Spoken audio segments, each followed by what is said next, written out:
Let me tell you a little story. The story of a boy. The story is not that unique. It's filled with resentment, stars, and stripes. The story now probably may just belong to you because every other person felt lonely at some point too, right? Because what does he not do as a stranger passes by, plastering a smile on his face, cracking jokes and being kind? When those two laugh from a distance, he tells himself to not mind, arrive at the next station with all his bags in sight. What does he not do as he carries that heavy burden? Not lose himself in the process, but not be himself either. Some say these are flowers, and flowers always wither, leave you when it snows, only bloom on a sunny weather. But I'll stop now and back up and ask, what is resentment? It's nothing but a product, a character, loner, sinner, a culmination of nations' attitude towards the children, because what is taught in our worldly walls is just beneath us humans. They say think before you speak, but don't you feel before you think? Beauty is just sorrow, but sorrow still always hurts. So can you blame that boy as the stars swiftly disappear, as stars turn to stripes, as stripes they fall like meteoroids? I want to ask a simple question here.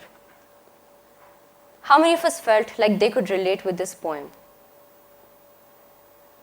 Like maybe you were able to see a part of yourself in this lonely boy who just wanted to make some friends out there and realized it's a little harder than he thought it was.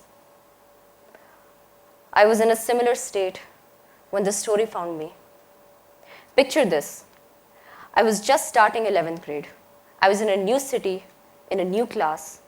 I knew absolutely no one.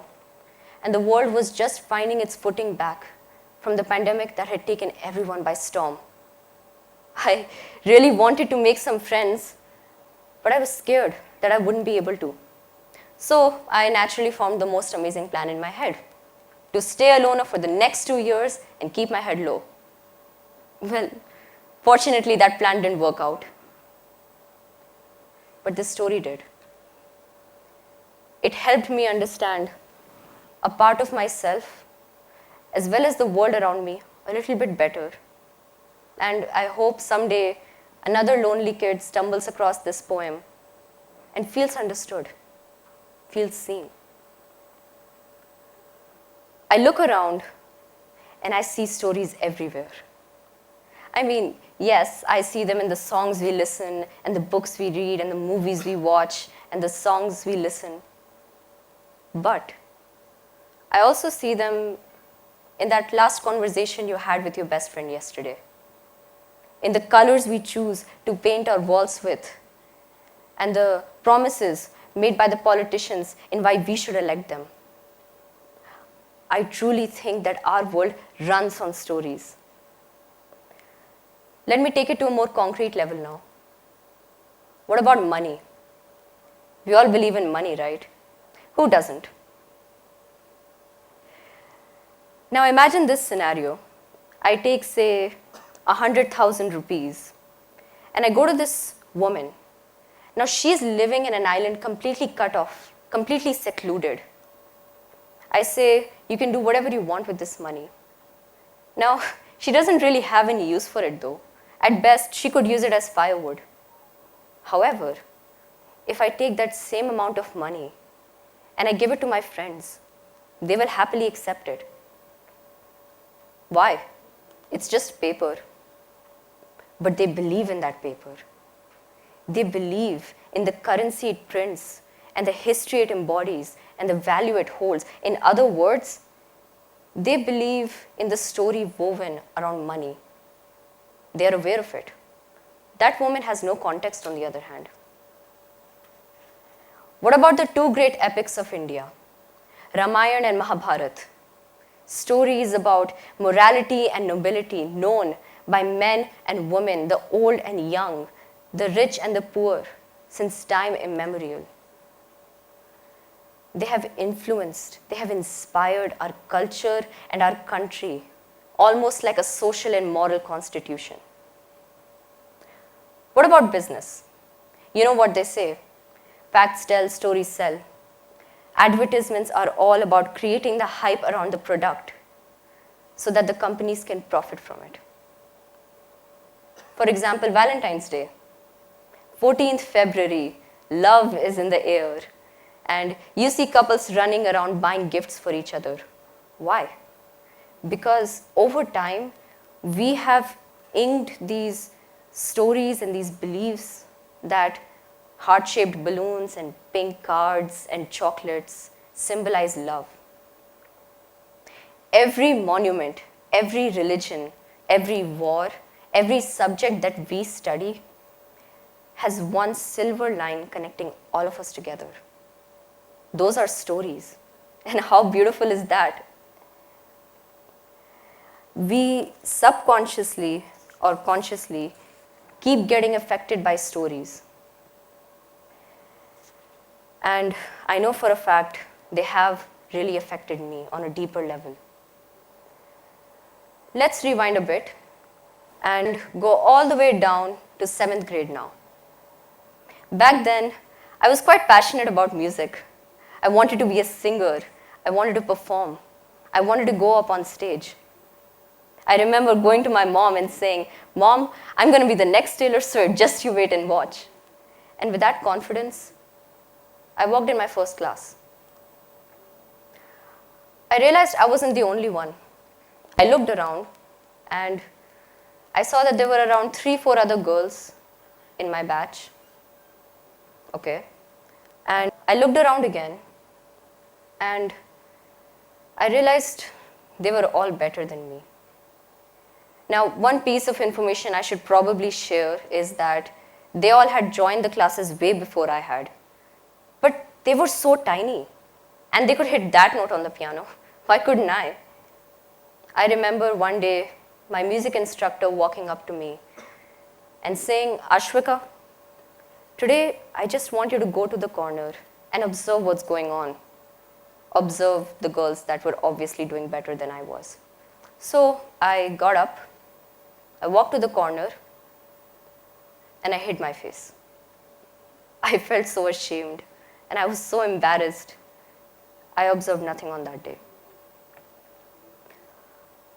Fast forward to last year, and I come across this Japanese TV show. It's called Haikyuu. I come across this Japanese TV show. It's called Haikyuu. It's about a boy head over heels with this sport called volleyball. And he's not bad at it. He's got the reflexes, the agility, the speed. But he lacks the height. He lacks the height, he lacks the skills, and he lacks the experiences. Because of this very reason, one day his coach comes up to him and says something along the lines of, "Hinata, I see no use in you without your team players. And so I will not allow you to join my training camp. However, if you want, you can go at the side and observe." So he went to the side as well. However, unlike me, his head was held high. And he observed. He observed every day. He became a better player because his love for volleyball was much greater than his pride. I look at that scene and I think, that could have been me.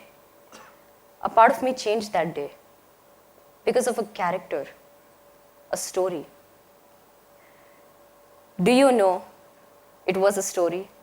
A hip-hop musical about one of the founding fathers of America that made me fall in love with rapping. It was a story, a kids show about 5 best friends that made me realize the importance of friendship at a very young age. It was a story, a movie about 3 idiots that told me to follow my passion instead of chasing success. And lastly, it was a story, the first ever poem I wrote that made me realize that I was born to tell stories. As we grow up, and we become adults, we get this mindset that stories can't give us knowledge, but that's not true. In fact, they can do something even better. They can make us feel. The right knowledge can make you a great person, but the right stories can make you a good one as well. It is as Dr. Jill Taylor says in one of her speeches, we humans think of ourselves as thinking creatures who feel. Biologically, we are feeling creatures who think. And that's what stories do, right? They make us connect to these plots and the characters and the themes and the world. They make us question, what is morality? Why are we playing this sport? Why are we here?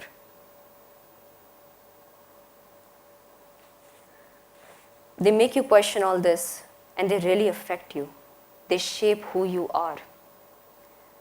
Which is why I want to take us to the next point, the flip side of the coin.